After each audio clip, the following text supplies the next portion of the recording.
Dave,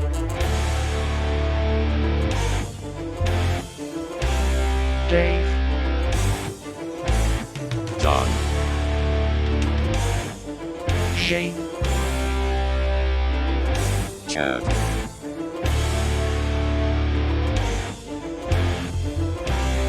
these sci-fi guys. Beyond the big screen.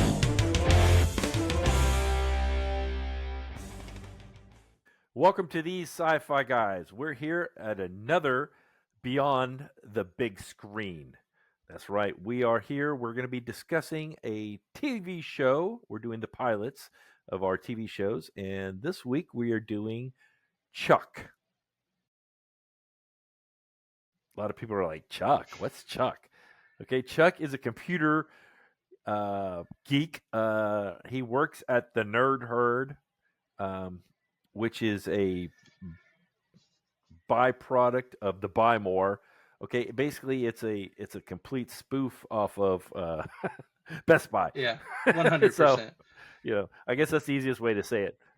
Yeah, exactly. So let me go ahead and just go straight with the question. So what was y'all's immediate reaction after watching the pilot? I really enjoyed it. I thought it was a great fusion of humor and of action. I thought it was really good. One of the things I'll talk about in one of the later questions was I think they did a great job of not because Chuck was of course a very smart guy. He was kind of a nerd, sort of, quote unquote. But they really depicted him as a strong character. They did not depict him as this helpless kind of nerd like you would have seen in earlier years. I thought it was very strong all around. Yeah, I give it credit for that too. John? I mean, it was definitely enjoyable. I will say it's quirky to me. I think it has kind of that early 2000s humor without being over the top, but it definitely, like, it's a definitive type of humor, I think, for that era of television.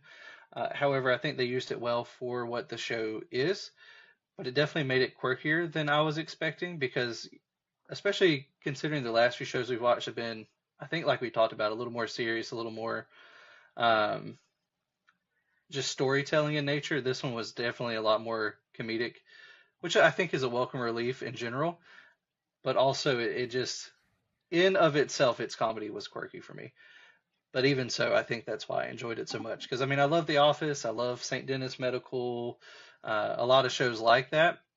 And so for there to be kind of a sci-fi take on the store side and then still also having some action thrown in with that comedy, it's definitely, I enjoyed it for sure.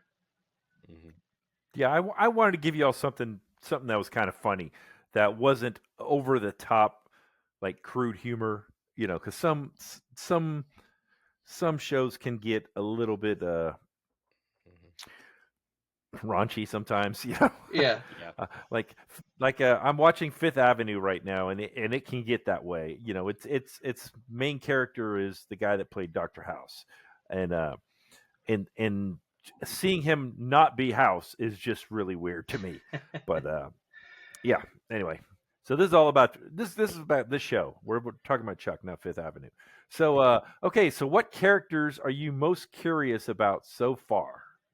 I mean, I'm definitely curious about Chuck himself as a whole and why he would be even somewhat chosen for that email to be sent. I get there was a loose connection, but it didn't seem like they were friends per se. And so also the guy that sent it, I would definitely be interested in knowing more of his story and his connection to, I believe, the CIA agent that kind of... Sarah. Yeah, that went after him. So I'd be interested to know more about her and her involvement with the spy, while also still being connected to Chuck. And did she go after Chuck because of the connection to the spy, and he's the one that sent it to him? I think there's a strong web there that would just be interesting to untangle as the series unfolds, and I feel like I'm sure it does. But if we're talking about characters I'm most curious about, it's that particular web and that entanglement. Mine are pretty much the same. I would add that I think the relationship with the with with the Sarah Walker character is going to really unfold a lot bigger, which is going to be fun. Um, I also think that Chuck's sister might have a bigger role to play. I'm interested to see kind of what her kind of role in this is, because she really seems like very much of a protector of Chuck, and kind of trying to really take care of him, make sure that he actually has a life, and kind of really just be a protector of him, like I said. Another one, just out of pure comedy, is um his sister's boyfriend, who he calls Mr. Awesome or something like that. I'm Captain kind of Awesome. excited Yep. to see. Yeah, His yeah, actual name in the show is Devin, but he calls him Captain Awesome. yeah. So I'm looking forward to see like what kind of role he plays. I'm sure it's going to be a lot of comic things in there, so I'm excited about that. Good. So, what did you guys think of the interaction with each other in the cast? I mean, was it a good mix? Did you think it was kind of quirky or what? I thought it was a really good mix. I thought they gelled really well. I think the writing for it was very good, and they played their characters very much to a T. Like I said, I think that Chuck um, really did play the nerdy role very well, but he did not come off as somebody who you thought was defenseless and couldn't take care of himself. He was just a really smart guy who had been hurt before and needed to kind of move past that. But I think that all of the characters gelled very well, and I think they have some very interesting story arcs. Yeah, I mean, I completely agree. For it to be quirky comedy, I think they play well with each other in terms of acting. Like anything that seemed off, I think lent itself well to the type of comedy. And even then, any of that didn't really come across that way anyway. But overall, they definitely mesh well. They play off each other well. I can see where a lot of the, I guess, comedy and interaction will mesh well later on too, because they seem to play off each other very well as a cast. Like I didn't really see anything that would make me be like, that kind of stunk. Like no, I think they're going to play well throughout the whole series, and I think especially for that first episode, I think they set that tone very well, and I don't think there's really going to be much issue throughout the series on that. Now, for our audience, let me just throw this out there. All the other ones that we've done have been basically 2 episodes. So the pilot was like episode 1 and episode 2 kind of meshed together, whether it was Stargate, whether it was The Next Generation. What was the other one we did? Anyway, whatever it was. It was Battlestar Galactica. Battlestar Galactica. That's right. So all those were basically 2-parters. So basically, we had to watch almost 2-hour movies on all this. This was a 45 minutes, one 45-minute episode. That's all it was. So, so for you guys to be able to get all this and to answer these questions just out of a 45-minute episode, I think is saying something about the show itself. Oh yeah, it definitely does. But yeah. Yeah. Okay. Okay. Would you be upset if one of the major characters left the show? Okay. I ask this every week. I'm not saying it does or it doesn't. I just ask this question every time. See, and that's where I think the 45-minute comes in as the kicker, because I'm not connected with them greatly yet. From just one of the guys who watches shows and movies and talks about them now, like in terms of that, if Chuck dies, I think there's no point to the show. And so I definitely think it's called Chuck for a reason. I know. So, but I'm saying bare minimum, if he dies, I'm upset because there's your whole show. Like that's a major plot hole blown into everything. Outside of that, I just honestly, I don't think I had time to really connect with the characters on the level that I'd be like, yeah, I'd be upset if this person left or this person. It seems they're in a lot of high stake situations, or will be as the show goes on. And so I think knowing that, I wouldn't be as upset either. Just because if you're thrown in and out of high stake situations, something's bound to happen anyway. So somebody's going to go sometime. And so I think that's just my expectation anyway. Even discounting the 45 minutes and not being connected, I don't think I would be upset that much.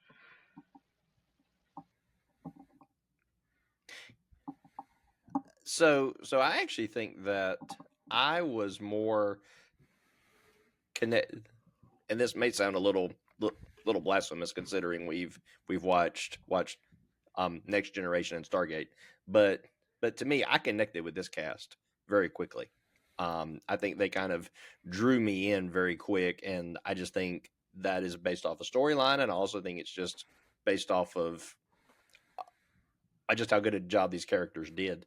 Will say upset is not the right word, but I did kind of hated that the Bryce Larkin character was not around longer. I would have liked to have seen a little more of the connection between him and Chuck. But I think it's how they did it is fine. It's just I would have liked that a little more personally. Okay. Okay, so how did the script gel? I think you guys have already said it. It wasn't really disjointed. You guys said it made sense pretty much, right? It flowed really well. Okay. All right, so let's just skip on that because I think you guys both answered that already in some of your other stuff. So what'd you think of the look of the show, the effects, the sets, the costumes? Remember when this show aired? So this aired in 2004. So here it's saying it's 2007. Seven. I could be okay. wrong. It was 2004, 2007, somewhere in there. Yeah, 2007. I'm sorry, I told you wrong. 2007. So what'd you think of the effects, the costumes, the sets? Well, thinking back to what I used to wear during that time, it very much fit that early 2000s look. I'll be honest with you. Thinking back, I was like, dang, I used to dress like that. Holy cow. But no, I think it fit very well. Yeah. I mean, as John said, it was that early 2000s kind of comedy. Everything just felt natural for that time. Thinking in retrospect, everything seemed like it fit. Yeah, absolutely. I mean, especially I think the store costumes, the overall general wear at the time. I will say special effects, I think, were a con on this particular episode because some of those Especially the explosions, blowing up of the first. Yeah. those those are rough even for the time, in my opinion. And so, if I had to detract anything, it would definitely be special effects. That was not it. However, when you're considering it's comedy and you're considering we're playing into something here, I mean, it still worked well for the show. But man, they were a lot cheesier than I think I was expecting, even for it to be in that early 2000 time period. But overall, nothing super distracting, nothing that really drew me away from the story at all. Like it all fit, it all meshed, just like the script, just like the cast did. And so, cheesy effects, so be it. I don't think it was necessarily meant to be the super action show with super effects and a super high budget on explosions. So, I mean, I give it credit for that anyway. And so, yeah. Overall, it was fine. Okay, I didn't send you all this question, but when you saw the shots of the Buy More and the Nerd Herd, did you think, okay, this is Best Buy, this is a ripoff of Best Buy, completely? I would say yeah, but just not Valdosta's Best Buy. Right. Maybe one that's a little more put together, yeah. But yes, it definitely, they were spot on what they were trying to imitate, just not ours. Yeah. Oh, 100%. 100%. Yeah. Okay.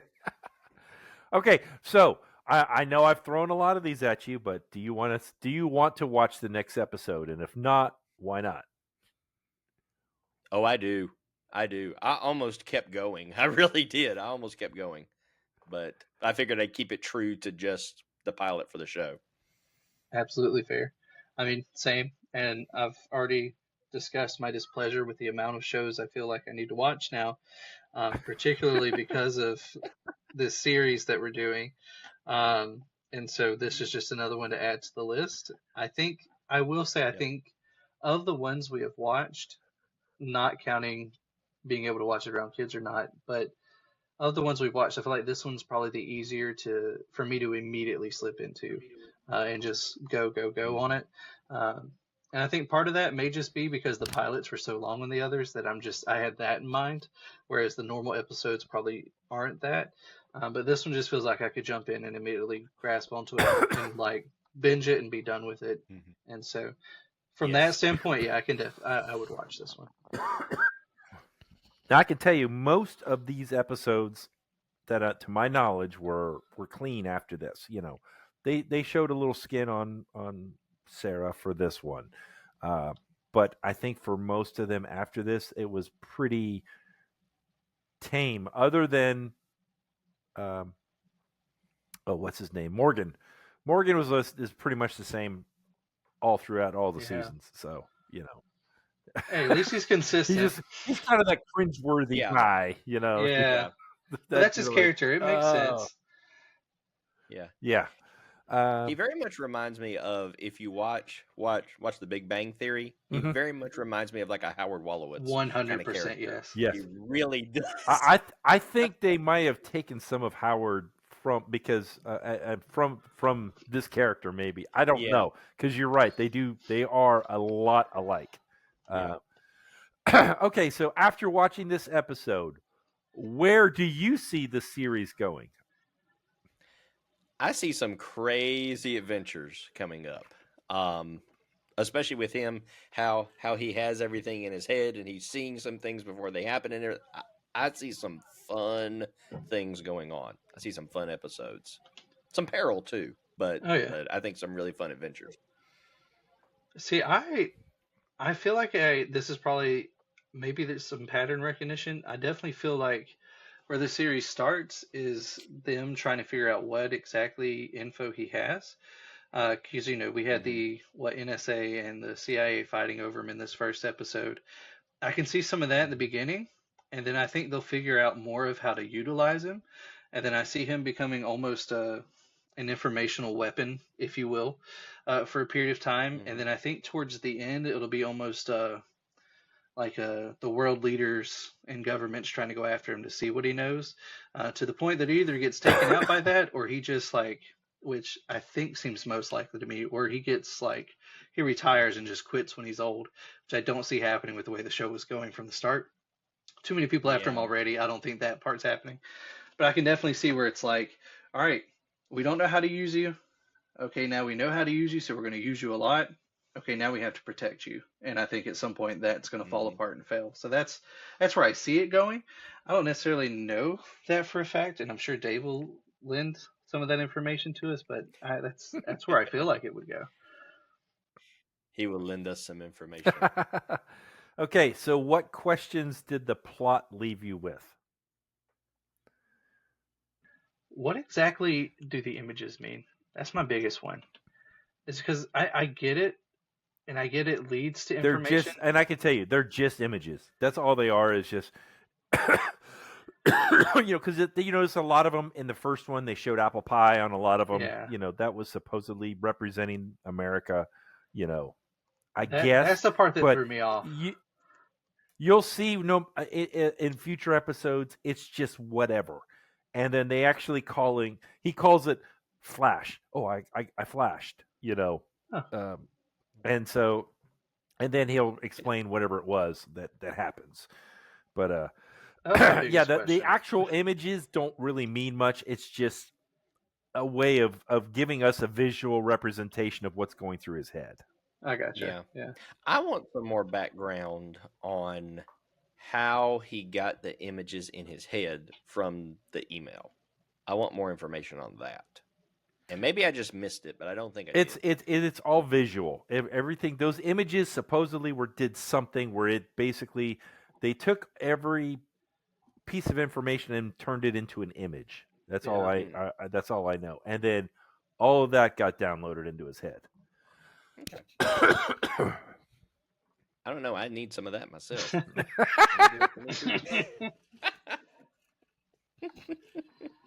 Well, okay. So from here, first of all, I've talked my wife into watching the series with me, so we're going through it again. I actually watched the pilot twice this week. I watched it once before our show, and then I was talking to my wife because my brother and sister-in-law, my brother-in-law and sister-in-law.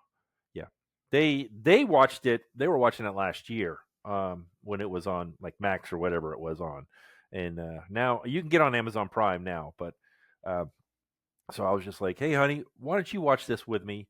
I said, because we watch some things, but most of them are shows she wants to watch. So I talked her into it, and she was like, okay, yeah. And so she enjoyed it. She really did. So it may be something you want to, you guys want to do with your spouse or whatever. I can tell you that Casey they tone him down a lot, and he is a lot more fun later on. He really starts getting a personality instead of just being shoot first. You notice how he shot first and said freeze after he shot Bryce. Mm-hmm. Yeah. Supposedly Bryce is not dead. Oh. He comes back later. Okay. Well, that answers my question. There. Sarah and Chuck end up falling for each other. Oh, well, yeah. I saw that coming. Yeah, absolutely. Saw that coming. Chuck loses the intersect at one point, but then gets it back at another point. So he actually has to learn how to become a true spy without the intersect. Interesting. So, That's yeah. Cool. I don't want to give you too much because I want you to kind of experience some of this stuff. I think that's pretty much it's probably enough right there. It's fun. It really is fun. It's shenanigans. That's my word. What it seems I like. got that from somebody. It's total shenanigans. And I like the fact is it's not just spy stuff. There's internal conflict at the store, like you saw with Harry, I got you, and bumping into him, and oh, you need to be the assistant manager, and all this other stuff. All that is going to come into play later on. Again, I don't want to say too much, but it becomes the Best Buy. The Buy More, it becomes a big front. Let's just put it that way. Oh, So, fun. Okay. obviously, that's why Casey works there, to keep an eye on Chuck. Yes. And Sarah is going to end up working next door to the hot dog place. So it's Mattress Firm. Got it. well, it's going to be a hot No, dog, I'm not saying a because mattress. it's an international front for something going on. Oh yeah. Yeah. So anyway, yeah, we're not going to be doing another one of these for a while. Actually, Chad insisted that we do on our next one, which is Quantum Leap, but it's like, I don't know, it's like a month away. So it's a little ways away before we get into another one of these beyond the big screen. Excuse me. So our next episode that we're going to be doing, I think I mentioned it on the last one, we're going to be at our 100th episode. This is episode number 99. Woohoo. So we're at 100. We made it. Yay. And there was much rejoicing. Should have had that drop. I would have loved that. Also, we're trying a different software this time, so if it doesn't work out, we may go back to StreamYard. We're just trying something different because StreamYard totally changed stuff up. Until next time. Crash and burn. These Sci-Fi Guys is an independent broadcast and is not affiliated with this movie or TV series. We would love to hear from you. Please contact us by leaving a comment below or by emailing us TheseSciFiGuys@gmail.com. Like, subscribe, or share this podcast with someone else who enjoys science fiction.